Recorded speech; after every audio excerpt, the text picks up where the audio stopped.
முதல் வாசகம். திருத்தூதர் பணிகள் நூலிலிருந்து வாசகம். அதிகாரம் 10, இறைவசனங்கள் 34 மற்றும் 37 43 முடிய. அப்போது பேதுரு பேசத் தொடங்கி, கடவுள் ஆள் பார்த்து செயல்படுவதில்லை என்பதை நான் உண்மையாகவே உணர்கிறேன். திருமுழுக்கு குறித்து யோவான் பறைசாற்றிய பின்பு கலிலேயா முதல் யூதேயா முழுவதிலும் நடந்தது உங்களுக்கு தெரியும். கடவுள் நாசரேத்து இயேசுவின் மேல் தூய ஆவியாரின் வல்லமையை பொழிந்தருளினார்.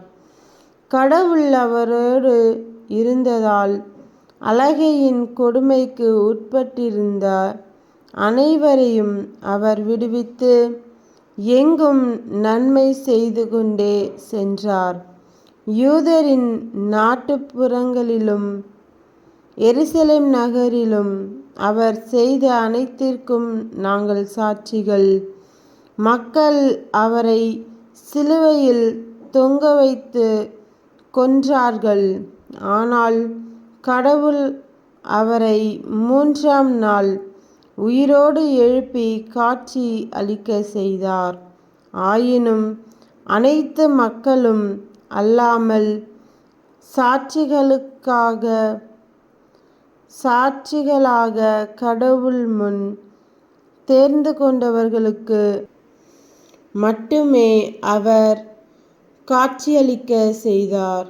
இறந்தோரிடமிருந்து அவர் உயிர்த்தெழுந்த பின்பு அவரோடு உண்டு குடித்த நாங்களே அச்சாட்சிகள். மேலும் வாழ்வோருக்கும் இறந்தோருக்கும் நடுவராக கடவுளால் குறிக்கப்பட்டவர் இயேசுதாம் என மக்களுக்கு பறைசாற்றவும் சான்று பகரவும் அவர் எங்களுக்கு கட்டளையிட்டார். அவரிடம் நம்பிக்கை கொள்ளும் அனைவரும் அவரது பெயரால் பாவ மன்னிப்பு பெறுவர் என்று இறைவாக்கினர் அனைவருக்கும் அவரை குறித்தே சான்று பகர்கின்றார். ஆண்டவரின் அருள்வாக்கு. இறைவா உமக்கு நன்றி. இரண்டாம் வாசகம். புனித பவுல் கொலோசேயருக்கு எழுதிய திருமுகத்திலிருந்து வாசகம். அதிகாரம் 3, இறைவசனங்கள் 1-4 முடிய.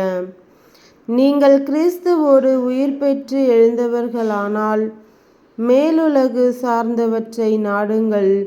அங்கே கிறிஸ்து கடவுளின் வலப்பக்கத்தில் அமர்ந்திருக்கிறார். இவ்வுலகு சார்ந்தவை பற்றி அல்ல, மேலுலகு சார்ந்தவை பற்றியே எண்ணுங்கள். ஏனெனில் நீங்கள் இறந்துவிட்டீர்கள். உங்கள் வாழ்வு கிறிஸ்துவோடு இணைந்து கடவுளிடம் மறந்து இருக்கிறது. கிறிஸ்துவே உங்களுக்கு வாழ்வு அளிப்பவர். அவர் தோன்றும் பொழுது நீங்களும் அவரோடு மாட்சி பொருந்தியவர்களாய் தோன்றுவீர்கள். ஆண்டவரின் அருள்வாக்கு. இறைவா உமக்கு நன்றி. நற்செய்தி வாசகம். புனித யோவான் எழுதிய நற்செய்தியிலிருந்து வாசகம். அதிகாரம் 20, இறைவசனங்கள் 1-9 முடிய.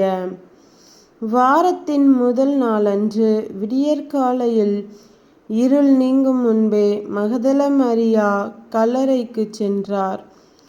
கல்லறை வாயிலில் இருந்த கல் அகற்றப்பட்டிருப்பதை கண்டார். எனவே அவர் சீமோன் பேதுருவிடமும் இயேசு தனி அன்பு கொண்டிருந்த மற்ற சீடரிடமும் ஓடி வந்து, ஆண்டவரை கல்லறையிலிருந்து யாரோ எடுத்து கொண்டு போய்விட்டனர். அவரை எங்கே வைத்தனரோ எங்களுக்கு தெரியவில்லை என்றார். இதை கேட்ட பேதுருவும் மற்ற சீடரும் கல்லறைக்கு புறப்பட்டனர். இருவரும் ஒருமித்து ஓடினர்.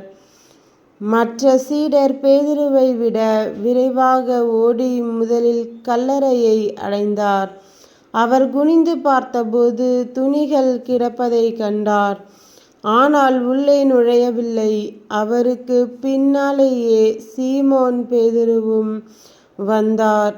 நேரே அவர் கல்லறைக்குள் நுழைந்தார். அங்கு துணிகளையும் இயேசுவின் தலையை மூடியிருந்த துண்டையும் கண்டார். அத்துண்டு மற்ற துணிகளோடு இல்லாமல் ஓரிடத்தில் தனியாக சுருட்டி வைக்கப்பட்டிருந்தது. பின்னர் கல்லறைக்கு முதலில் வந்து சேர்ந்த மற்ற சீடரும் உள்ளே சென்றார், கண்டார், நம்பினார்.